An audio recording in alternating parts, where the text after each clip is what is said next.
میں سورہ آل عمران کی آیت نمبر 148 تک 148 یہاں تک گزشتہ درس میں ہم نے ترجمہ کیا تھا۔ آگے آیت نمبر 149 اللہ تبارک و تعالیٰ نے ارشاد فرمایا، یا ایہا الذین آمنوا، اے ایمان والو، ان تطیعوا الذین کفروا، اگر تم کافروں کی اطاعت کرو، ان کی بات مانو گے، یردوکم علی اعقابکم، وہ تمہیں تمہارے قدموں کے بل، ایڑیوں کے بل پھیر دیں گے، یعنی تمہیں کفر کی طرف لوٹا دیں گے۔ فتنقلبوا خاسرین، پھر تم نقصان اٹھانے والے ہو کے لوٹو گے۔ چونکہ غزوہ احد کا ذکر ہو رہا ہے تو ان آیات میں بھی آگے اسی کا ذکر ہے۔ گزشتہ دروس میں ذکر ہوا کہ غزوہ احد میں کچھ مسلمانوں کی لغزش کی وجہ سے مسلمانوں کا نقصان ہوا اور ایک جیتی ہوئی جنگ جو ہے وہ نقصان میں تبدیل ہو گئی۔ تو اس وقت جو منافقین تھے انہوں نے مسلمانوں کے دلوں میں شکوک و شبہات ڈالنے شروع کیے کہ اگر تم سچے ہوتے تو تمہارا نقصان کیوں ہوتا، جنگ میں تمہیں اس طرح کیوں تمہارے آدمی مارے جاتے، تمہیں شکست کیوں ہوتی۔ اس طرح مسلمانوں کے دلوں میں شکوک و شبہات وہ ڈالتے، بلکہ جس وقت مسلمانوں کے قدم اکھڑ گئے اور کفار کا لشکر اس نے یلغار کی تو اس وقت منافقین جو تھے انہوں نے کہا کہ عبداللہ بن ابی سے جا کے کہو کہ وہ ابو سفیان سے تمہارے لیے امان حاصل کر لے کہ تمہیں کچھ نہیں کہا جائے گا، اس طرح کی باتیں۔ بلکہ بعض علماء نے یہ بھی لکھا ہے کہ جنگ کے بعد بعض جو دشمن تھے وہ ہمدرد بن کے مسلمانوں کے پاس آتے اور ہمدردی کا اظہار کرتے، بھئی تمہارا بڑا نقصان ہو گیا، تمہارے 70 آدمی مارے گئے۔ تو اب بات تو سوچنے کی ہے نا، بھی اگر تم حق پہ ہوتے تو تم اس طرح کیوں تمہارا نقصان ہوتا، یعنی ہمدرد بن کے بھی بعض اوقات نقصان پہنچایا جاتا ہے۔ بڑی باریک چالیں ہوتی ہیں جن کو سمجھنا جو ہے وہ بڑا مشکل ہوتا ہے۔ تو اللہ تبارک و تعالیٰ نے خبردار کیا کہ اے ایمان والو، اگر تم کافروں کی بات مانو گے تو وہ تمہیں تمہارے قدموں کے بل لوٹا کے کفر کی طرف لوٹا دیں گے، اور اگر کفر کی طرف لوٹ جاؤ گے تو تم نقصان اٹھانے والے ہو جاؤ گے۔ حضرت مفتی احمد یار خان صاحب نعیمی رحمۃ اللہ تعالیٰ علیہ اس کی تفسیر میں لکھتے ہیں کہ صحابہ کرام جو کہ انبیاء کرام کے بعد انسانوں میں سب سے بلند مرتبہ والے لوگ ہیں، سب سے بلند شان انبیاء کرام کے بعد انسانوں میں صحابہ کرام کی ہے، اور وہ نبی کریم صلی اللہ علیہ وسلم کا زمانہ مبارک ہے، خیر القرون قرنی، سب سے بہترین زمانہ۔ تو ان کو اللہ تبارک و تعالیٰ متنبع اور خبردار کر رہا ہے کہ اگر تم کافروں کی بات مانو گے تو وہ تمہیں کفر کی طرف لوٹا دیں گے اور تم نقصان اٹھانے والے ہو جاؤ گے۔ تو فرماتے ہیں جب صحابہ کرام کو اس طرح تنبیہ کی جا رہی ہے تو ہم کس شمار میں ہیں کہ ہم دینی معاملات میں کفار کی بات کو مانیں اور ان سے مشورہ لیں، تو تو ظاہر بات ہے کہ وہ ان کا تو مقصد ہی یہی ہوگا کہ انہیں کفر کی طرف لوٹا دیا جائے اور اسلام سے پھیر دیا جائے۔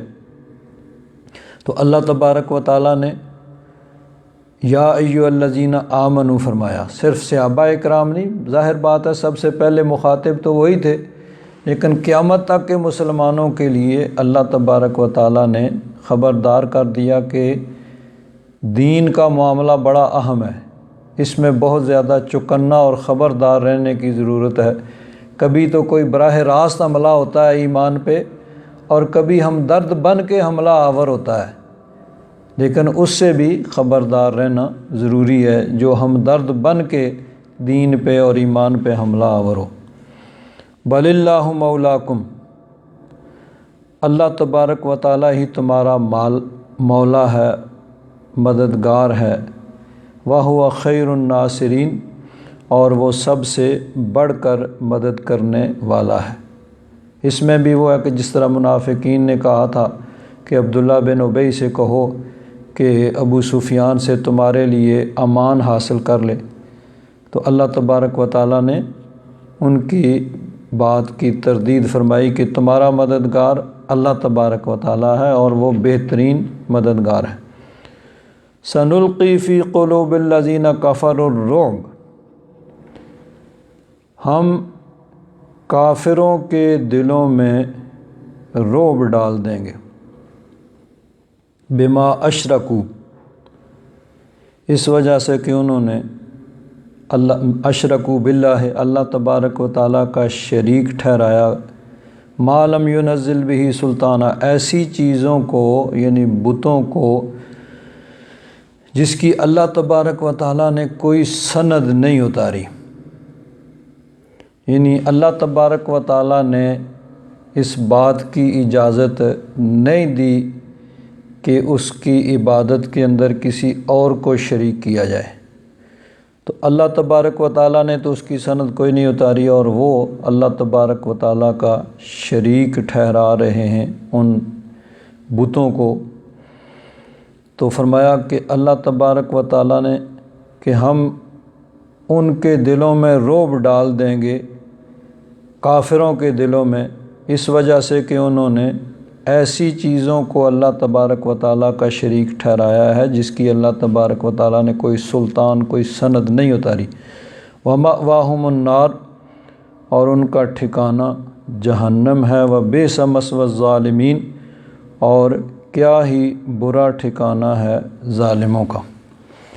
اب اس کے بارے میں مفسرین کرام فرماتے ہیں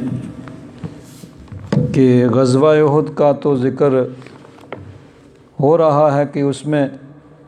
شروع میں مسلمانوں کا پلہ بھاری ہوا، کافر بھاگنے شروع ہو گئے، لیکن پھر کچھ مسلمانوں کی غلطی اور اجتہادی غلطی اور لغزش کی وجہ سے کافر جو ہیں وہ دونوں طرف سے مسلمانوں پر حملہ آور ہوئے، اور پھر مسلمانوں کے قدم اکھڑ گئے اور 70 مسلمان شہید ہوئے۔ تو اس کے بعد جب کافروں نے دیکھا کہ ہم نے ان کے آدمی بھی قتل کر لیے اور بظاہر ہم نے فتح حاصل کر لی، تو انہوں نے اسی میں عافیت سمجھی کہ ٹھیک ہے اتنی ہی فتح کافی ہے جتنی حاصل کر لی ہے، اور انہوں نے وہاں سے جانے میں ہی بہتری سمجھی کہ اب ٹھیک ہے بھئی ہم چلے جائیں گے اور جا کے خوشیاں منائیں گے، بھئی انہوں نے ہمارے 70 قتل کیے تھے، ہم نے ان کے قتل کر دیے اور ہم نے جنگ میں فتح حاصل کر لی۔ حالانکہ اس وقت حالات ایسے تھے کہ مسلمان پہلے تعداد تو پہلے ہی تھوڑی تھی، جیسا کہ ذکر ہوا کہ 1000 مسلمان تھے، ان میں سے یعنی لشکر تھا، اور 3 میں سے عبداللہ بن ابی اپنے لے کے چلا گیا اور 700 پیچھے رہ گئے، اور ادھر 3000 کا لشکر، تو 3000 اور 700 مقابل۔ اور پھر جب مسلمانوں کے قدم اکھڑ گئے اور مسلمانوں کا لشکر جو ہے وہ تتر بتر ادھر ادھر ہو گیا اور اتنے آدمی شہید ہو گئے، تو اب حالات ایسے تھے کہ اگر وہ مدینہ منورہ پہ حملہ، قریب ہی تو تھا، اگر مدینہ منورہ پہ حملہ آور ہو کے وہاں لوٹ مار کرتے، قتل و غارت کرتے تو اور مدینہ منورہ پہ وہ قبضہ کرنے کی کوشش کرتے، تو امکان تو اس چیز کا تھا، لیکن انہوں نے ایسے نہیں کیا، بلکہ بعض روایات میں یہ بھی ہے کہ انہوں نے مشورہ کیا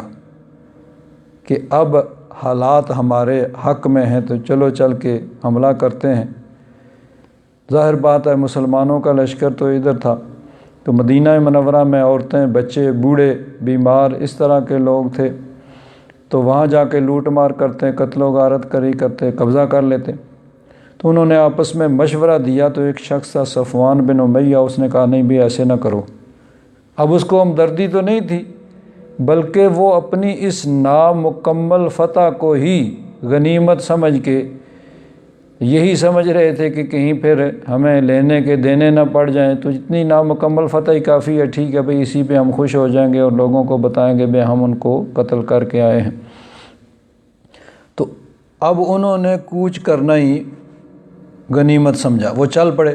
لیکن چونکہ خدشہ اس بات کا موجود تھا کہ بجائے وہ مکہ شریف جانے کے وہ مدینہ شریف پر جا کے حملہ آور ہوں اور وہاں لوٹ مار قتل و غارت کریں، تو نبی کریم صلی اللہ علیہ وسلم نے صحابہ اکرام سے فرمایا بھئی اب ان کو پیچھے جاؤ اور جا کے دیکھو یہ کدھر جاتے ہیں، کیا یہ مکہ کو جاتے ہیں اپنے گھر کو یا مدینہ شریف پہ حملہ آور ہوتے ہیں؟ تو حضرت علی اور حضرت سعد بن ابی وقاص رضی اللہ تعالیٰ عنہ ان کو حضور نے بھیجا۔ یہ امام قاضی ثناء اللہ پانی پتی رحمۃ اللہ تعالیٰ علیہ نے یہ تفصیل کے ساتھ یہ روایت اور یہ واقعہ جو ہے لکھا ہے کہ حضور نے حضرت علی اور حضرت سعد بن ابی وقاص کو بھیجا کہ تم یہ جو کوچ کر کے جا رہے ہیں ابو سفیان اور اس کے ساتھی، ان کو دیکھو۔ حضور نے فرمایا کہ اگر تو وہ اونٹوں پہ سوار ہیں اور گھوڑوں کو ساتھ چلا رہے ہیں تو اس کا مطلب یہ ہے کہ وہ گھر کو جا رہے ہیں، اور اگر وہ گھوڑوں پہ سوار ہیں اور اونٹ ساتھ ساتھ چلا رہے ہیں تو اس کا مطلب ہے وہ گھر کو نہیں جا رہے بلکہ مدینہ شریف پہ حملہ آور ہونے جا رہے ہیں۔ تو حضرت علی اور حضرت سعد بن ابی وقاص رضی اللہ تعالیٰ عنہ ان کے پیچھے گئے اور جا کے دیکھا کہ وہ خود تو اونٹوں پہ سوار ہیں اور گھوڑوں کو پہلو سے لگائے ہوئے جا رہے ہیں، تو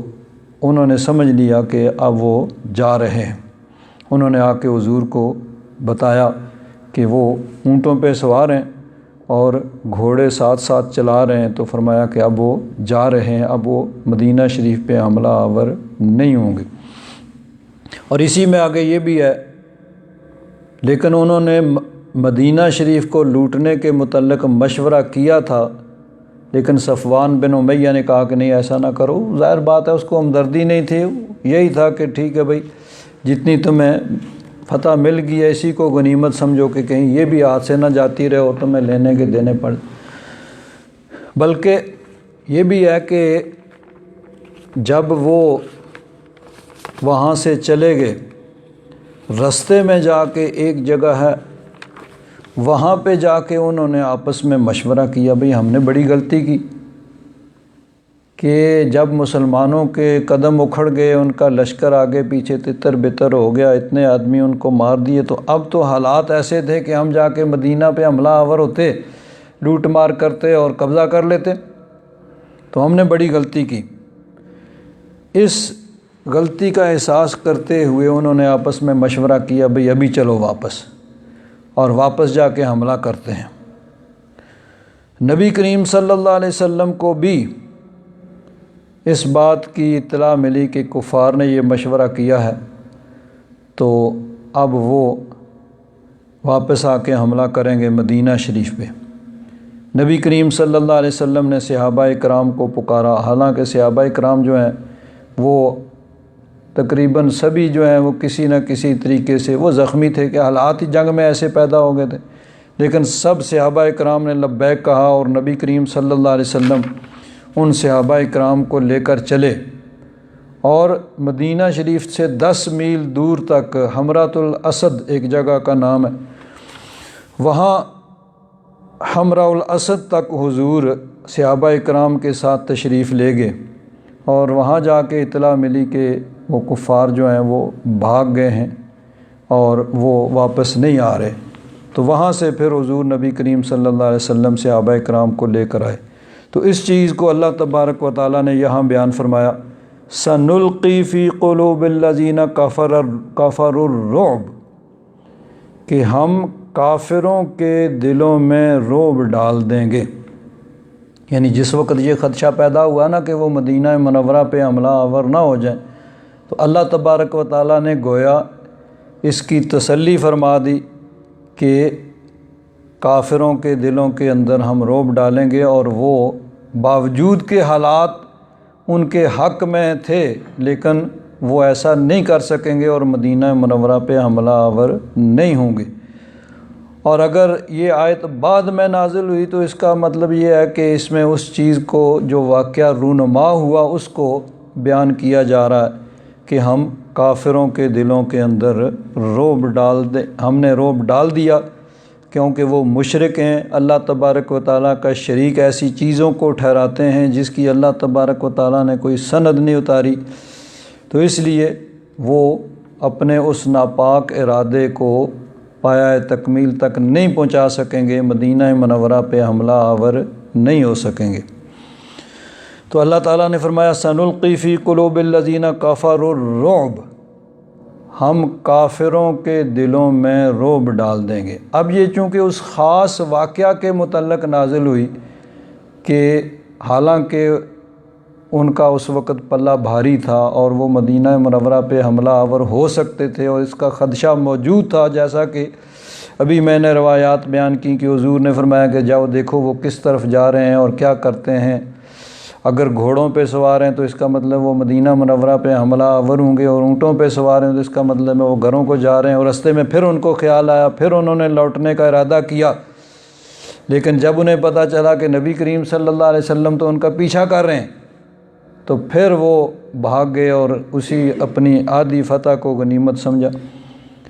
تو اللہ تبارک و تعالیٰ نے فرمایا کہ ہم ان کے دلوں، کافروں کے دلوں کے اندر رعب ڈال دیں گے۔ خاص اس واقعہ کے متعلق یہ آیت نازل ہوئی، لیکن اس کا مفہوم عمومی ہے کہ اللہ تبارک و تعالیٰ نے کفار کے دلوں میں رعب ڈالا۔ چنانچہ احادیث میں آتا ہے، امام ابن کثیر نے یہ تمام احادیث جو ہیں اس سلسلہ میں اسی آیت کے ضمن میں نقل کی ہیں۔ صحیحین یعنی بخاری شریف اور مسلم شریف کی حدیث ہے، اور مفسرین کرام کا طریقہ یہ ہوتا ہے کہ جب کوئی حدیث کسی آیت سے متعلقہ ہوتی ہے تو اس حدیث کو بیان کرتے ہیں، پھر اس حدیث میں اور بھی بہت سی ضروری اور اہم باتیں آتی ہیں اور چیزیں بھی اہم ان کا تذکرہ ہوتا ہے۔ تو اس حدیث میں بھی ایک بات اس سے متعلقہ ہے لیکن باقی بھی بڑی اہم باتیں اس میں۔ تو حضور نے فرمایا اعطیت خمسا، حضرت جابر بن عبداللہ انصاری رضی اللہ تعالیٰ عنہ فرماتے ہیں کہ ان رسول اللہ صلی اللہ علیہ وسلم قال، نبی کریم صلی اللہ علیہ وسلم نے ارشاد فرمایا اعطیت خمسا، مجھے 5 ایسی خصوصیات دی گئیں لم یؤتہن احد من الانبیاء قبلی، فرمایا کہ جو مجھ سے پہلے انبیاء کرام میں سے کسی کو نہیں دی گئیں۔ وہ کون تھیں؟ نصرت بالرعب مسیرۃ شہر، کہ میری مدد کی گئی رعب کے ساتھ۔ یہ اس آیت سے متعلقہ ہے کہ اللہ تعالیٰ نے فرمایا سنلقی فی قلوب الذین کفروا الرعب، کہ ہم کافروں کے دلوں میں رعب ڈال دیں گے۔ تو حضور نے فرمایا نصرت بالرعب، رعب کے ساتھ میری مدد کی گئی مسیرۃ شہر، ایک مہینے کی مسافت پر، یعنی میرا دشمن اگر ایک مہینے کی مسافت پہ بھی ہوتا ہے، اتنے دور ہو کے وہاں جانے تک ایک مہینہ لگے، تو پھر بھی اس کے دل میں میرا رعب ڈال دیا جاتا ہے۔ یہ اللہ تبارک و تعالیٰ نے اس طرح رعب کے ساتھ میری مدد فرمائی ہے، اور یہ ایسی خصوصیت ہے کہ جو فرمایا کہ اللہ تعالیٰ نے مجھے عطا فرمائی ہے، جو مجھ سے پہلے انبیاء کرام میں سے کسی کو یہ نہیں دی گئی۔ چنانچہ بڑا مشہور واقعہ ہے کہ نبی کریم صلی اللہ علیہ وسلم ایک جنگ سے واپس آ رہے ہیں، رستے میں ایک جگہ قیام فرمایا، ایک میدان تھا، اس میں مختلف درخت تھے، ایک درخت کے نیچے نبی کریم صلی اللہ علیہ وسلم دوپہر کے وقت آرام فرما رہے ہیں، تلوار جو ہے وہ درخت کے ساتھ لٹکا دی اور خود آرام فرما ہو گئے۔ باقی صحابہ اکرام جو ہیں وہ ارد گرد درختوں کے نیچے جو ہیں وہ بھی آرام فرما رہے ہیں۔ ایک کافر آیا، اس نے موقع غنیمت سمجھا اور تلوار جو ہے وہ اس نے درخت کے ساتھ لٹکی ہوئی تھی، اس کو اتار لیا۔ نبی کریم صلی اللہ علیہ وسلم بیدار ہوئے تو وہ سر پہ کھڑا ہے، تلوار اس کے ہاتھ میں ہے، تو کہنے لگا کہ اب آپ کو میرے ہاتھ سے کون بچائے گا؟ نبی کریم صلی اللہ علیہ وسلم نے ارشاد فرمایا، میرا اللہ مجھے تیرے ہاتھ سے بچائے گا۔ اللہ کا لفظ سننا تھا تو اس کانپنا شروع کر دیا، تلوار اس کے ہاتھ سے گر گئی، کانپنے لگا۔ حضور نے تلوار اٹھا لی اور فرمایا، اب بتا تجھے میرے ہاتھ سے کون بچائے گا؟ اس نے کہا، مجھے تو بچانے والا کوئی نہیں، آپ کا تو اللہ ہے، اس نے آپ کو بچا لیا، میرے تو بت ہیں جو بیچارے خود کچھ نہیں کر سکتے، اپنی حفاظت نہیں کر سکتے، تو مجھے کیا بچائیں گے؟ تو اب مجھے بچانے والا کوئی نہیں ہے، آپ ہی مہربانی کریں تو مجھے چھوڑ دیں۔ نبی کریم صلی اللہ علیہ وسلم نے اس کو معاف کر دیا، تو روایات میں کہ کلمہ پڑھ کے وہ مسلمان ہو گیا۔ تو حضور نے فرمایا، نصرت بالرعب مسیرۃ شہر، ایک مہینے کی مسافت پہ میرا رعب جو ہے وہ دشمن پہ پڑ جاتا ہے، اس کے ذریعے سے میری مدد کی گئی۔ وَجُعِلَتْ لِيَ الْأَرْضُ مَسْجِدًا وَطُهُورًا، دوسری خصوصیت فرمایا کہ جو مجھے عطا کی گئی، مجھ سے پہلے انبیاء کرام میں سے کسی کو نہیں دی گئی، وہ یہ کہ میرے لیے زمین جو ہے اس کو مسجد اور پاکیزہ، پاک کرنے والی بنا دیا گیا۔ اب زمین جو ہے، ساری زمین، پہلے جو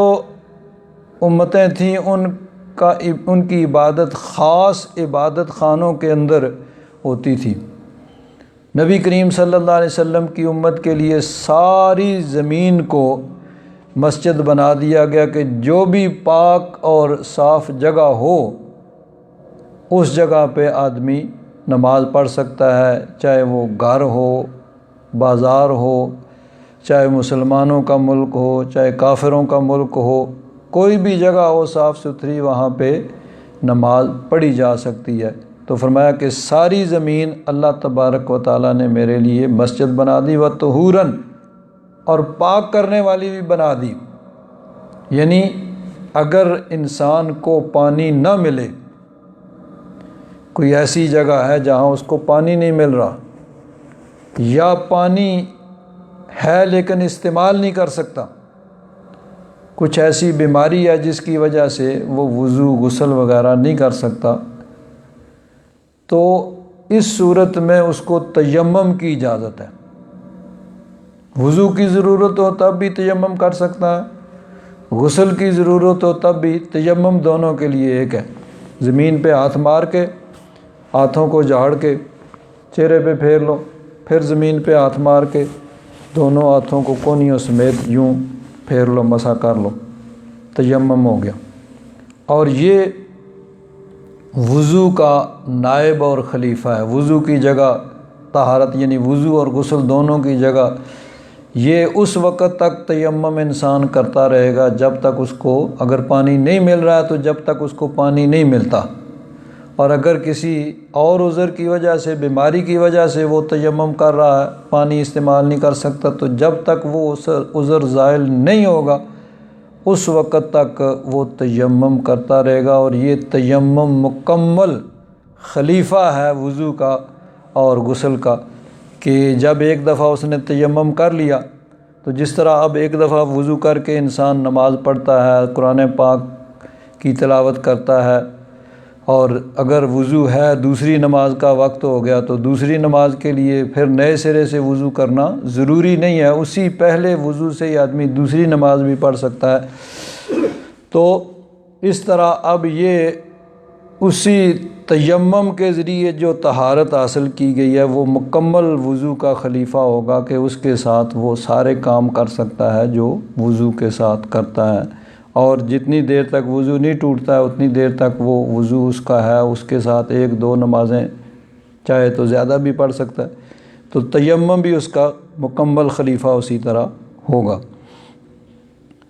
اور یہ تیمم وضو اور غسل دونوں کے لیے ایک ہی طریقے سے ہوگا، یعنی ایک دفعہ اب یہ مٹی ہو، ریت ہو یا پتھر ہو، اب ہاتھوں پہ مٹی کا لگنا کوئی ضروری نہیں ہے کہ مٹی لگی ہو، مٹی تو اس کا حکم ہے کہ اس کو جھاڑ دو۔ پتھر کے اوپر بھی اگر آدمی ہاتھ مار کے اس کو تیمم کر لے،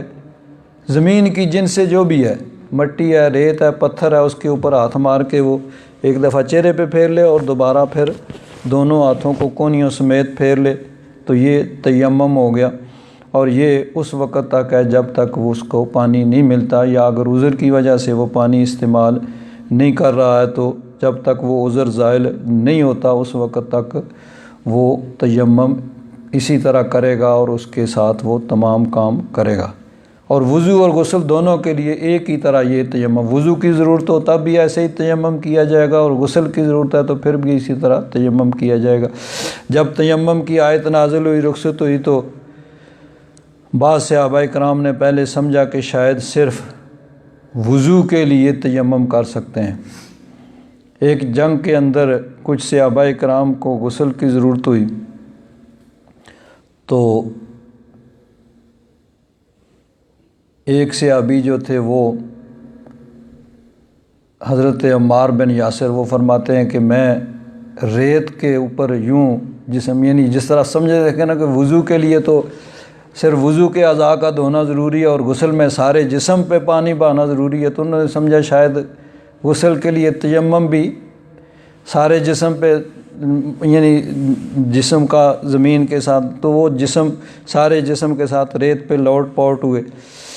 تو نبی کریم صلی اللہ علیہ وسلم کی بارگاہ میں عرض کیا تو حضور نے فرمایا نہیں، تیمم جو ہے وہ اتنا ہی کافی ہے، اور وضو اور غسل دونوں کے لیے یہ کافی ہے۔ اور یہ چیز جو ہے کہ تیمم جب بھی انسان پانی استعمال اس کو نہ ملے یا نہ استعمال کر سکے تو اس کے لیے تیمم کی اجازت ہے۔ اب ایک جنگ کے اندر ایک صحابی زخمی ہو گئے، ان کا جسم زخموں سے چور تھا، اور پھر اتفاق سے ان کو غسل کی ضرورت پڑ گئی، تو انہوں نے دوسرے صحابی سے پوچھا بھئی اب میں کیا کروں؟ ان کو بھی چونکہ اس وقت یہ ابھی تک مسئلہ پوری طرح واضح اور کلیئر نہیں ہوا تھا، تو ان سے پوچھا بھئی وضو کے لیے تو تیمم کر لیتے ہیں، اب غسل کی ضرورت ہے، تو اب میں کیا کروں؟ انہوں نے کہا بھئی وضو کے لیے تو تیمم کرتے ہیں، اب تمہیں غسل کی ضرورت ہے، تو اب تو تمہیں غسل کرنا ہی پڑے گا۔ اب انہوں نے غسل کیا تو پانی ان کے زخموں میں چلا گیا اور ان کی موت واقع ہو گئی۔ نبی کریم صلی اللہ علیہ وسلم کی بارگاہ میں جب یہ معاملہ عرض کیا گیا تو نبی کریم صلی اللہ علیہ وسلم نے وہ صحابی جنہوں نے یہ فتویٰ ان کو دیا تھا، ان پر سخت ناراضگی کا اظہار کیا، ان کو ڈانٹا جھڑکا، بھئی جب تمہیں مسئلہ معلوم نہیں تھا تو تم نے کیوں فتویٰ دیا؟ جب تمہیں علم نہیں تھا تو تم کسی اور کے پاس بھیجتے، اس سے جا کے مشورہ، اس سے جا کے تم فتویٰ پوچھو بھئی۔ تو تم فرمایا کہ تم نے اس کو قتل کیا ہے، کہ مسئلہ تمہیں معلوم نہیں تھا اور تم نے اس کو خواہ بخواہ ایک غلط مسئلہ بتا کے اس کی موت کا سبب بنے۔ تو بہرحال نبی کریم صلی اللہ علیہ وسلم نے ارشاد فرمایا وَجُعِلَتْ لِيَ الْأَرْضُ مَسْجِدًا وَطُهُورًا، جو اللہ تعالیٰ نے مجھے خصوصیات عطا فرمائی ہیں جو کسی اور نبی کو نہیں ملی، ان میں سے ایک یہ بھی ہے کہ میرے لیے زمین، پوری زمین کو مسجد اور پاک کرنے والی بنا دیا گیا۔ وَأُحِلَّتْ لِيَ الْغَنَائِمُ، فرمایا جو اللہ تعالیٰ نے مجھے خصوصیات دی ہیں جو پہلے انبیاء کرام کو نہیں دی تھیں، ان میں سے ایک یہ بھی ہے کہ میرے لیے غنیمتوں کو حلال کر دیا گیا۔ غنیمت اس مال کو کہا جاتا ہے کہ جب مسلمانوں کی کفار کے ساتھ جنگ ہو اور فتح حاصل کریں تو جنگ کے اندر جو مال کفار کا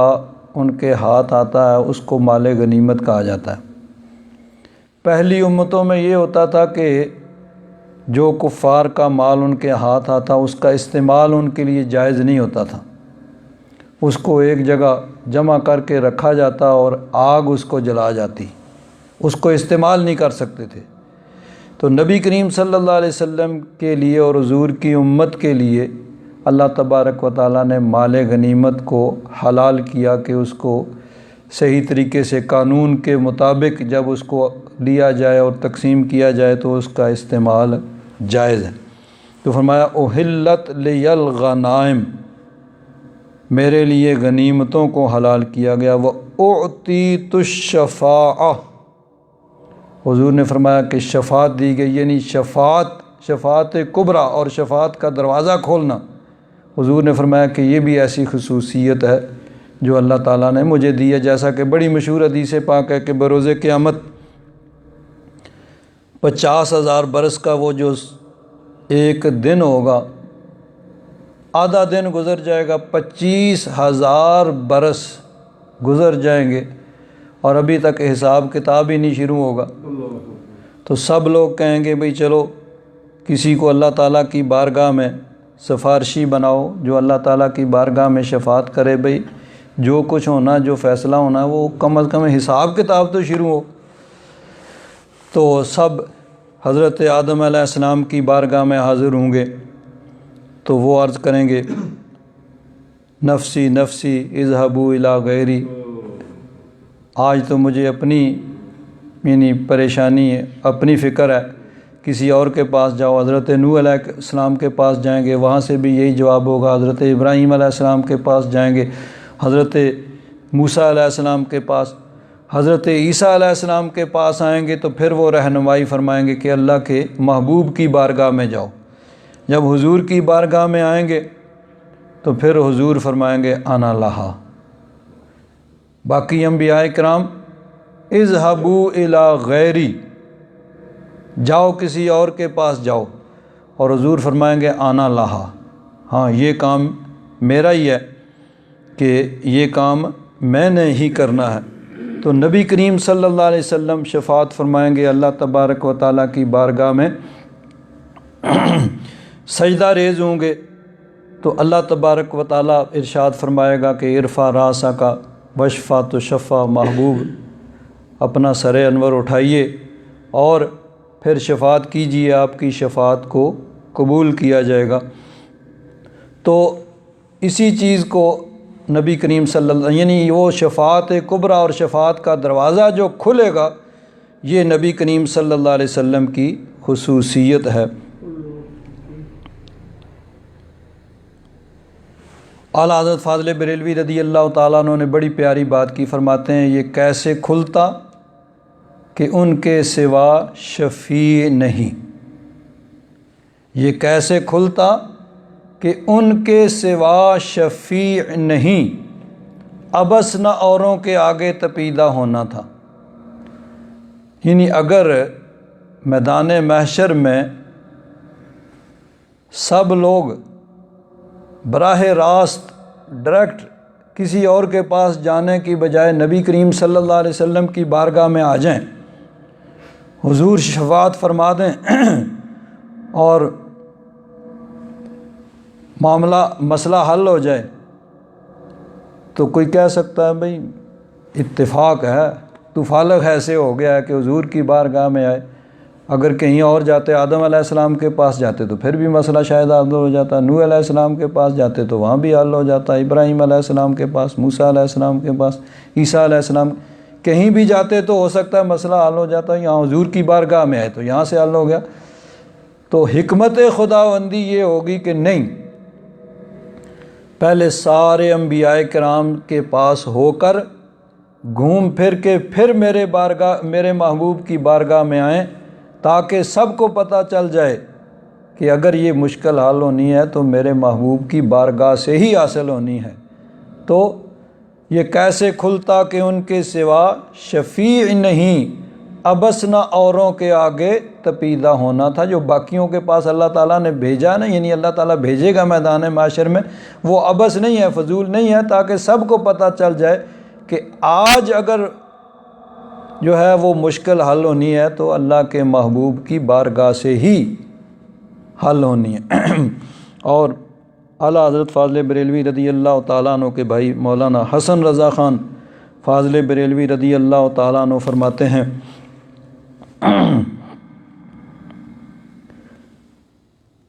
کہ کیا ہے کہ میدان محشر میں وہ اللہ تبارک و تعالیٰ تو سب جانتا ہے، فقط اتنا سبب ہے ان اقعاد بزم معاشر کا کہ یہ جو اللہ تعالیٰ بزم معاشر سجائے گا اس کی کیا ضرورت ہے؟ اللہ تعالیٰ تو سب جانتا ہے بھئی کس نے کیا نیکی کی ہے، کیا برائی کی ہے، فرشتوں نے سب لکھا ہوا ہے، فرشتوں کے لکھے ہوئے نوشتوں کی بھی حاجت نہیں ہے۔ وہاں اللہ تبارک و تعالیٰ فرمائے چل بھئی تو جنت میں، چل بھئی تو جہنم میں۔ دنیا میں تو لوگ اللہ تعالیٰ کی ذات پہ بھی اعتراض کرتے ہیں نا، وہاں تو کسی کو اعتراض کی مجال بھی نہیں ہوگی۔ ٹھیک ہے بھئی، جس کو جو حکم ہوگا چپ کر کے چلا جائے گا، نہیں تو فرشتے گھسیٹ کے لے جائیں گے، وہاں تو کسی کو ضرورت نہیں ہوگی۔ تو اب وہاں جو یہ سارا کچھ ہوگا وہ کس لیے ہوگا؟ فقط اتنا سبب ہے ان اقعاد بزم معاشر کا کہ ان کی شان محبوبی دکھائی جانے والی، حضور کی شان محبوبی وہاں دکھائی جائے گی کہ دنیا میں اگر میرے محبوب کی شان کا کوئی معترف نہیں بھی ہے تو وہاں اس کو طوعاً او کرہن، مجبوراً یا خوشی سے اعتراف کرنا ہی پڑے گا۔ تو حضور نے فرمایا اعطیت الشفاعہ، مجھے شفاعت دی گئی، وکان النبی یبعث الی قومہ خاصۃً، پہلے انبیاء کرام خاص اپنی اقوام کی طرف، اپنی قوم کی طرف بھیجے جاتے تھے۔ وَبُعِثْتُ إِلَى النَّاسِ عَامَّةً، حضور نے فرمایا کہ مجھے عام سب لوگوں کے لیے، مشرق میں ہوں، مغرب میں ہوں، کوئی گورے رنگ کا ہے، کوئی کالے رنگ کا ہے، کوئی قیامت تک کسی بھی دور میں رہنے والے کسی بھی سب کی طرف اللہ تبارک و تعالیٰ نے مجھے مبعوث فرمایا۔ چنانچہ دیکھیے انبیاء کرام تشریف لاتے تھے اور اپنی قوم سے کیسے خطاب فرماتے تھے۔ اللہ تبارک و تعالیٰ نے قرآن پاک میں ارشاد فرمایا لَقَدْ أَرْسَلْنَا نُوحًا إِلَىٰ قَوْمِهِ، کہ نوح علیہ السلام کو ہم نے ان کی قوم، خاص ان کی قوم کی طرف بھیجا۔ وَإِلَىٰ عَادٍ أَخَاهُمْ هُودًا، حضرت ہود علیہ السلام کو ان کی قوم عاد کی طرف بھیجا۔ وَإِلَىٰ ثَمُودَ أَخَاهُمْ صَالِحًا، حضرت صالح علی نبینا وعلیہ الصلاۃ والسلام، ان کو ان کی قوم سمود کی طرف بھیجا۔ وَلُوطًا إِذْ قَالَ لِقَوْمِهِ، لوط علیہ السلام نے اپنی قوم سے فرمایا۔ وَإِلَىٰ مَدْيَنَ أَخَاهُمْ شُعَيْبًا، اور مدین کی طرف حضرت شعیب علیہ السلام کو بھیجا۔ اسی طرح حضرت موسیٰ علیہ السلام، حضرت عیسیٰ علیہ السلام۔ وَإِذْ قَالَ مُوسَىٰ لِقَوْمِهِ يَا قَوْمِ، حضرت موسیٰ علیہ السلام اپنی قوم بنی اسرائیل کو مخاطب کرتے ہیں، اور حضرت عیسیٰ علیہ السلام فرماتے ہیں وَإِذْ قَالَ عِيسَىٰ ابْنُ مَرْيَمَ يَا بَنِي إِسْرَائِيلَ إِنِّي رَسُولُ اللَّهِ إِلَيْكُمْ، اے بنی اسرائیل میں تمہاری طرف رسول بنا کے بھیجا گیا ہوں۔ یہاں ضمناً ایک بات اور بھی عرض کر دوں کہ حضرت عیسیٰ علیہ السلام تو صرف بنی اسرائیل کی طرف بھیجے گئے اور فرما رہے ہیں کہ مجھے تمہاری طرف نبی بنا کر بھیجا گیا ہے، اور یہ بات صرف قرآن پاک میں نہیں بلکہ موجودہ جو اس وقت بائبل موجود ہے اس میں بھی ہے کہ حضرت عیسیٰ علیہ السلام نے فرمایا کہ مجھے تو صرف بنی اسرائیل کی بھٹکی ہوئی بھیڑوں کے جمع کرنے کے لیے نہیں ان کی طرف بھیجا گیا۔ تو اگر عیسائی کسی اور کو عیسائیت کی دعوت دیں تو خود یہ یعنی ان کے اپنے مذہب کے خلاف ہے کہ وہ بنی اسرائیل سے باہر کسی کو یعنی عیسائیت کی دعوت دیں۔ بہرحال انبیاء کرام جو ہیں وہ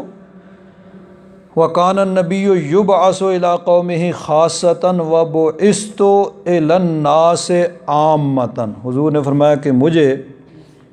اللہ تبارک و تعالیٰ نے تمام لوگوں کی طرف بھیجا۔ چنانچہ اللہ تبارک و تعالیٰ نے ارشاد فرمایا قل، محبوب فرما دو، یا ایہا الناس، اے لوگو۔ اب الناس میں مکہ والے بھی آگے، مدینہ شریف والے بھی آگے، عرب والے بھی آگے، اور مشرق مغرب شمال جنوب اور اس وقت جو موجود تھے اور قیامت تک آنے والے سب کے سب اس میں آ جاتے ہیں۔ تو فرمایا قل یا ایہا الناس انی رسول اللہ الیکم جمیعا، کہ میں تم سب کی طرف اللہ کا رسول بنا کر بھیجا گیا ہوں۔ تو نبی کریم صلی اللہ علیہ وسلم نے ارشاد فرمایا اللہ تعالیٰ نے جو مجھے خصوصیات عطا فرمائی ہیں کہ لم یؤتہن احد من الانبیاء قبلی، جو میں سے پہلے انبیاء کرام میں سے کسی کو نہیں دی گئی تھیں، ان میں سے ایک یہ بھی ہے کہ پہلے جو انبیاء کرام تھے وہ خاص اپنی قوم کی طرف بھیجے جاتے تھے، اور وَبُعِثْتُ إِلَى النَّاسِ عَامَّةً، اور میں جو ہے عام یعنی سب لوگوں کی طرف بھیجا گیا ہوں۔ اب اسی حدیث پاک کو ایک اور طریقے سے روایت کیا ہے، اور اس میں حضور نے ارشاد فرمایا فضلنی ربی علی الانبیاء او قال علی الامم، کہ اللہ تبارک و تعالیٰ نے مجھے انبیاء کرام پہ فضیلت دی ہے، یا فرمایا یا دوسری روایت میں ہے کہ تمام امتوں پر مجھے جو فضیلت دی ہے بے اربعین، اس میں 4 باتوں کا ذکر ہے۔ اب کسی میں 4-5 یعنی وہ بہت سی خصوصیات ہیں، لیکن مختلف احوال میں نبی کریم صلی اللہ علیہ وسلم نے مختلف اوقات میں ان کو بیان فرمایا۔ تو اس میں ارسلت الی الناس کافۃ، فرمایا کہ مجھے سب لوگوں کی طرف بھیجا گیا، وجعلت لی الارض کلھا ولامتی مسجدا وطہورا، کہ ساری زمین جو ہے وہ میرے لیے اور میری امت کے لیے مسجد اور پاک کرنے والی بنا دیں۔ فَأَيْنَمَا أَدْرَكَتْ رَجُلًا مِّنْ أُمَّتِي الصَّلَاةَ فَعِنْدَهُ مَسْجِدُهُ وَطُهُورُهُ، تو فرمایا کہ میری امت کا کوئی آدمی جہاں بھی اس کے لیے نماز کا وقت آ جائے وہیں پہ وہ نماز پڑھ سکتا ہے، اور اگر وہ یعنی اس کو پانی نہیں میسر آ رہا یا پانی استعمال نہیں کر سکتا تو وہ تیمم کر کے پڑھ سکتا ہے۔ وَنُصِرْتُ بِالرُّعْبِ مَسِيرَةَ شَهْرٍ يَقْذِفُهُ فِي قُلُوبِ أَعْدَائِي، حضور نے فرمایا کہ میری مدد کی گئی ہے رعب کے ساتھ 1 مہینے کی مسافت پر، اللہ تبارک و تعالیٰ اسے میرے دشمنوں کے دلوں کے اندر ڈال دیتا ہے۔ وَأُحِلَّتْ لِيَ الْغَنَائِمُ، اور میرے لیے غنیمتیں جو ہیں وہ حلال کی گئیں۔ پھر ایک اور روایت، چونکہ اس سلسلہ میں جتنی بھی پھر احادیث ہوتی ہیں تو امام ابن کثیر کا طریقہ یہ ہے کہ وہ سب جو ہے ان کو ذکر کرتے ہیں۔ اس میں قال رسول اللہ صلی اللہ علیہ وسلم اُؤْتِیتُ خَمْسًا، 5 چیزیں دی گئیں، بُعِثْتُ إِلَى الْأَحْمَرِ وَالْأَسْوَدِ، کہ میں سرخ اور سیاہ یعنی سب لوگوں کی طرف بھیجا گیا ہوا۔ جُعِلَتْ لِيَ الْأَرْضُ طُہُورًا وَمَسْجِدًا وَأُحِلَّتْ لِيَ الْغَنَائِمُ وَلَمْ تَحِلَّ لِمَنْ كَانَ قَبْلِي، پہلے لوگوں کے لیے غنیمتیں حلال نہیں تھیں۔ وَنُصِرْتُ بِالرُّعْبِ شَهْرًا، 1 مہینے کی مسافت پہ جو ہے وہ میرا رعب جو ہے وہ ڈال دیا گیا۔ وَأُوتِیتُ الشَّفَاعَةَ وَلَيْسَ مِن نَبِيٍّ إِلَّا وَقَدْ سَأَلَ شَفَاعَتَهُ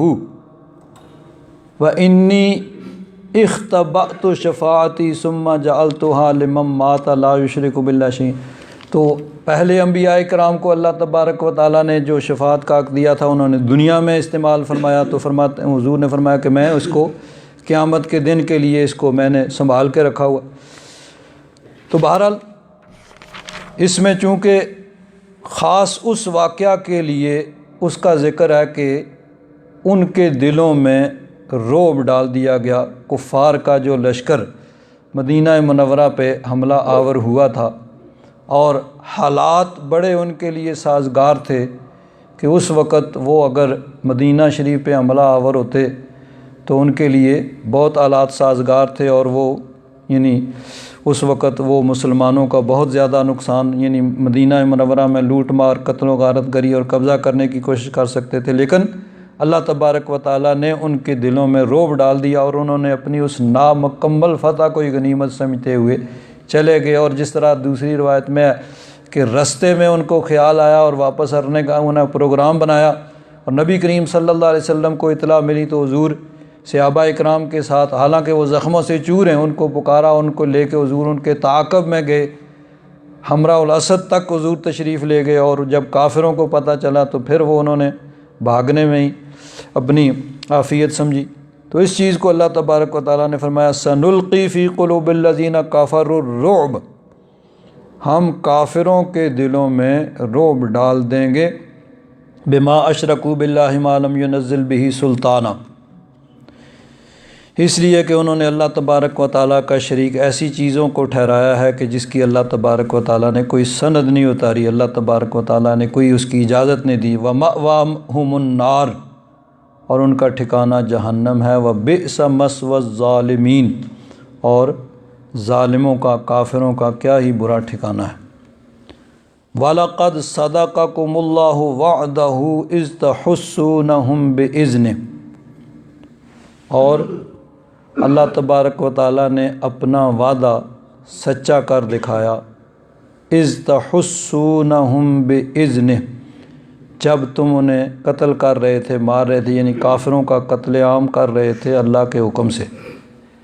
جنگ کے بعد بعض مسلمانوں کے دل میں خیال ہے، جس طرح کہ پہلے بھی گزرا کہ کفار مسلمانوں کے دلوں میں یہ شکوک و شبہات ڈالتے تھے، بعض لوگ ہم درد بن کے بھی اس طرح کے شکوک و شبہات ڈالتے تھے کہ اگر تم حق پہ ہوتے تو تمہارا نقصان کیوں ہوتا ہے اس طرح۔ تو مسلمانوں کے دل میں بھی خیال آیا بھائی اللہ تعالیٰ نے جب مدد کا وعدہ کیا تھا تو ہمارا اس طرح نقصان کیوں ہوا؟ تو اللہ تعالیٰ نے فرمایا وَلَقَدْ صَدَقَكُمُ اللَّهُ وَعْدَهُ، اللہ تبارک و تعالیٰ نے تو اپنا وعدہ سچا کیا، اِذْ تَحُسُّونَهُمْ بِإِذْنِهِ، جب تم اس کے حکم سے ان کو مار رہے تھے، یعنی 700 اور ادھر 3000 جو 4 گنا سے بھی زیادہ ہیں، جب آپس میں مقابلے ہوئے تو ایک ہی حلے میں، پہلے ہی مرحلے میں کافروں کے قدم اکھڑ گئے اور وہ بھاگنا شروع ہو گئے، حالانکہ وہ تو اس طمطراق کے ساتھ آئے تھے، عورتوں کو ساتھ لے کے آئے گے کہ ہم تو اب ختم کر کے معاملہ ختم کر کے لوٹیں گے، اور روایات میں آتا ہے کہ پہلے ہی حملے میں ان کی یہ حالت ہو گئی کہ ان کی عورتیں جو ہیں وہ بھاگ رہی تھیں اور اپنے کپڑے اوپر اٹھائے ہوئے پہاڑوں کی طرف بھاگ رہی تھیں، تو ایسی حالت تھی۔ تو اللہ تعالیٰ نے فرمایا کہ وَلَقَدْ صَدَقَكُمُ اللَّهُ وَعْدَهُ إِذْ تَحُسُّونَهُمْ بِإِذْنِهِ، اللہ تبارک و تعالیٰ نے تو اپنا وعدہ سچا کیا کہ جب تم اس کے حکم سے ان کو مار رہے تھے، قتل کر رہے تھے، حَتَّى إِذَا فَشِلْتُمْ، یہاں تک کہ جب تم نے بزدلی کا مظاہرہ کیا۔ اب یہاں ایک سوال پیدا ہوتا ہے کہ شروع میں تو کسی قسم کی بزدلی یا کمزوری نہیں دکھائے گی، فشل، بزدلی یا کمزوری، تو امام قاضی ثناء اللہ پانی پتی رحمۃ اللہ تعالیٰ علیہ نے اس میں ایک اور قول نقل کیا ہے کہ یہاں رائے کی کمزوری مراد ہے، کہ تمہاری رائے کمزور پڑ گئی۔ کس طرح کہ نبی کریم صلی اللہ علیہ وسلم نے جو 50 تیر انداز ایک چٹان کے اوپر ایک کھڑے کیے تھے، بھئی تم نے یہاں کھڑے ہونا ہے اور بہر صورت تم نے یہیں کھڑے رہنا ہے، اتنا تاکید کے ساتھ حضور نے حکم دیا تھا کہ اگر تم یہ دیکھو کہ ہمیں فتح ہو گئی ہے، دشمن بھاگ گیا ہے، تو تم نے اپنی جگہ سے نہیں ہلنا، یہاں تک کہ میں پیغام بھیج کے تمہیں بلاؤں۔ اور اگر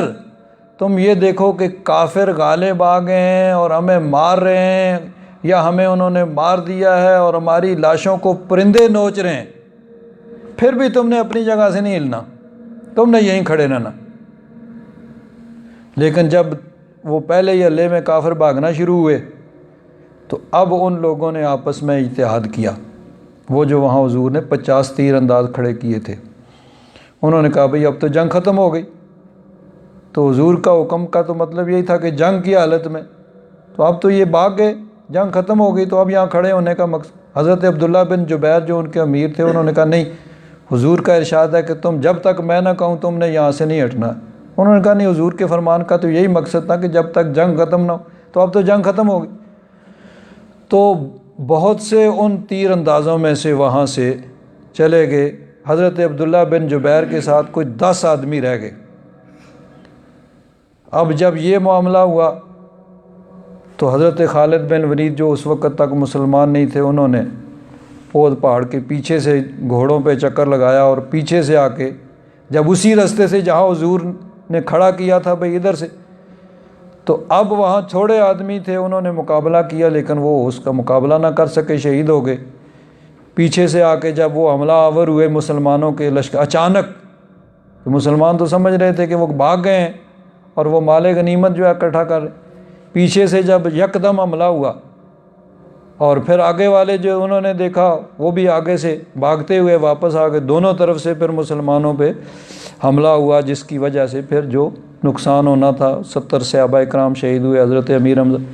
تو اللہ تبارک و تعالیٰ نے فرمایا کہ حتیٰ اذا فشلتم، جب تم نے کمزوری یعنی تمہاری رائے کمزور پڑ گئی، وتنازعتم فی الامر،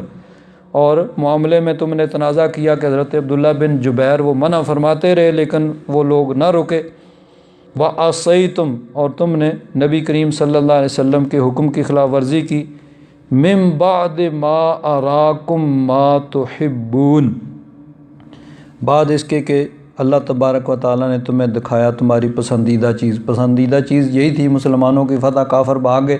اور مسلمان مال غنیمت حاصل کر رہے ہیں۔ تو یہ دیکھنے کے بعد پھر جب تم نے تنازع کیا اور رائے کمزور پڑ گئی، منکم من یرید الدنیا، تم میں سے کوئی دنیا کا ارادہ، یعنی وہ لوگ جو اس درے کو چھوڑ کر چلے گئے اور انہوں نے کہا مال غنیمت اکٹھا کریں، ومنکم من یرید الآخرہ، اور کچھ جو ہیں وہ صرف اور صرف آخرت کو طلبگار تھے اس کے، یعنی حضرت عبداللہ بن جبیر اور ان کے ساتھی جو وہاں کھڑے رہے اور انہوں نے جام شہادت نوش کیا۔ ثم صرفکم عنہم، پھر اللہ تبارک و تعالیٰ نے تمہیں اس سے پھیر دیا، یعنی وہ بازی جو جیتی ہوئی تھی وہ الٹ گئی اور مسلمان دونوں طرف سے جو ہے وہ دونوں طرف سے ان پہ حملہ ہو گیا، لیبتلیکم، تاکہ اللہ تبارک و تعالیٰ تمہیں آزمائے، وَلَقَدْ عَفَا عَنْکُمْ، اور اللہ تبارک و تعالیٰ نے تمہیں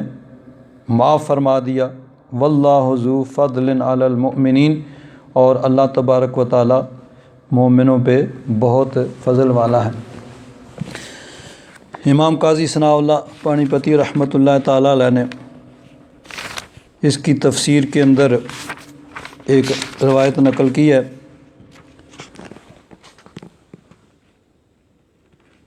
فرماتے ہیں کہ واللہ ذو فضل علی المؤمنین، اللہ تبارک و تعالیٰ مومنوں پر بڑا مہربان ہے کہ اگر اس کی مشیت ہوتی ہے تو اپنی مہربانی سے معاف کر دیتا ہے۔ یا فرماتے ہیں یا یہ مطلب ہے کہ ہر حال میں اللہ تبارک و تعالیٰ مہربانی فرماتا ہے، معصیت کے بعد مومنوں پر مصیبت ڈالنا بھی اس کی مہربانی ہے کہ گناہوں سے پاکیزگی اور صفائی ہو جاتی ہے۔ آگے پھر امام بغوی کے حوالے سے حضرت علی کرم اللہ تعالیٰ وجہ الکریم کا یہ ارشاد فرمایا کہ فرماتے ہیں کہ قرآن پاک کی بزرگ ترین آیت کیا ہے؟ وہ یہ ہے ما اصابکم من مصیبت فبما کسبت ایدیکم ویعفو عن کثیر، کہ جو مصیبت تم پہ بھی آتی ہے نا وہ تمہارے اپنے گناہ یا کوتاہی یا لغزش کمزوری کی وجہ سے آتی ہے، ویعفو عن کثیر، زیادہ تو اللہ تبارک و تعالیٰ معاف ہی فرما دیتا ہے، کچھ کبھی تھوڑی بہت پکڑ جو ہوتی ہے، تو جو بھی دنیا میں تم پہ مصیبت آتی ہے وہ تمہاری اپنی کوتاہیوں کی وجہ سے، کمزوریوں کی وجہ سے، لغزشوں کی وجہ سے ہوتی ہے، اس میں بھی اللہ تبارک و تعالیٰ زیادہ جو ہے وہ معاف فرما دیتا ہے۔ تو یہاں پر بھی جنہوں نے وہ اس وقت کمزوری کا مظاہرہ کیا اور حضور نبی کریم صلی اللہ علیہ وسلم کے واضح ارشاد کے باوجود انہوں نے اجتہاد کیا اور اس میں پھر ان کا اجتہاد جو ہے وہ غلط ثابت ہوا، تو ان کے بارے میں فرمایا جا رہا ہے وَلَقَدْ عَفَا عَنْكُمْ، اللہ تبارک و تعالیٰ نے تمہیں معاف فرما دیا، یعنی ان کی اس لغزش کی معافی کا اعلان ہو گیا۔ وَاللَّهُ ذُو فَضْلٍ عَلَى الْمُؤْمِنِينَ، اللہ تبارک و تعالیٰ مومنوں پر بڑا فضل فرمانے والا ہے۔ تو اب صحابہ کرام سے ایک اجتہادی غلطی ہوئی جس کو اللہ تبارک و تعالیٰ نے واضح الفاظ میں قرآن پاک میں اس کی معافی کا اعلان کر دیا۔ تو اب اگر کوئی آدمی اس بات کو بنیاد بنا کے ان پہ طعن و تشنیع کرتا ہے تو یہ بہت ہی یعنی بری بات ہے کہ جب اللہ تبارک و تعالیٰ نے ان کی معافی کا اعلان فرما دیا تو پھر کسی اور کو کیا حق پہنچتا ہے کہ اس بات کی وجہ سے ان پہ وہ طعن و تشنیع کریں۔ آگے فرمایا اذ تسعدون، یعنی جنگ کے وقت حالات ایسے پیدا ہو گئے تھے کہ بعض لوگ جو ہیں یعنی جب مسلمانوں کا لشکر وہ قدم اکھڑ گئے، تتر بتر ہو گیا، اذ تسعدون، جب تم پہاڑ کے اوپر چڑھ رہے تھے، ولا تلوون علی احد، کسی کے طرف تم مڑ کے دیکھ بھی نہیں رہے تھے، یعنی اس طرح کے حالات پیدا ہو گئے۔ والرسول یدعوکم فی اخراکم، اور میرے محبوب تمہیں پچھلی جماعت میں پکار رہے تھے، یعنی حضور پکار کے کہہ رہے تھے کہ ادھر آؤ، ادھر سب یعنی میرے پاس آؤ۔ فَأَصَابَكُمْ غَمًّا بِغَمٍّ، پس تمہیں غم کے بدلے میں غم ملا، یعنی اس کا ایک مطلب یہ بھی بیان کیا گیا کہ نبی کریم صلی اللہ علیہ وسلم کے حکم کی خلاف ورزی کی، حضور کو اس سے یعنی جو حضور کے حکم کی خلاف ورزی کر کے حضور کو غم پہنچایا، اس کے بدلے میں پھر تمہیں یہ غم پہنچا کہ تمہیں جنگ کے اندر اس طرح نقصان ہوا۔ لِكَيْ لَا تَحْزَنُوا، یہاں عبارت معذوف ہے، یعنی یہ جو اللہ تبارک و تعالیٰ نے تمہاری معافی کا اعلان کیا ہے یہ اس لیے ہے کہ لِكَيْ لَا تَحْزَنُوا عَلَى مَا فَاتَكُمْ، تم غم نہ کرو اس پہ جو تم سے فوت ہو گیا، ولا ما اصابکم، جو تمہیں پہنچا۔ یعنی پہلے تو حالات یہ تھے کہ مسلمانوں کو فتح حاصل ہوئی، غنیمت بھی حاصل ہو رہی تھی، اور پھر یکا یک مسلمانوں کی اپنی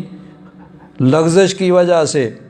ایک تو وہ مال غنیمت بھی گیا اور دوسرا الٹا نقصان بھی ہو گیا، اتنی یعنی تکلیف پہنچی۔ تو یہ تمہاری معافی کا اعلان اللہ تبارک و تعالیٰ نے اس لیے فرمایا ہے کہ تاکہ تمہیں غم نہ ہوگو جو تم سے فوت ہو گیا، تمہیں نہیں ملا، یعنی مال غنیمت جو تمہارے ہاتھ سے جاتا رہا، ولا ما اصابکم، اور جو تمہیں تکلیف پہنچی ہوئی ہے اس پر بھی تمہیں غم نہ ہو، کہ یہ دونوں غم تھے، ایک تو مال غنیمت جاتا رہا اور دوسری اتنی آفت پڑی، لیکن جب اللہ تبارک و تعالیٰ نے معافی کا اعلان فرما دیا تو وہ ان کے لیے اتنی خوشی کا باعث تھا کہ یہ سارے غم اس کی وجہ سے جاتے رہے پھر۔ واللہ خبیر بما تعملون، اللہ تبارک و تعالیٰ تمہارے کاموں سے خبردار ہے۔ الحمدللہ رب العالمین۔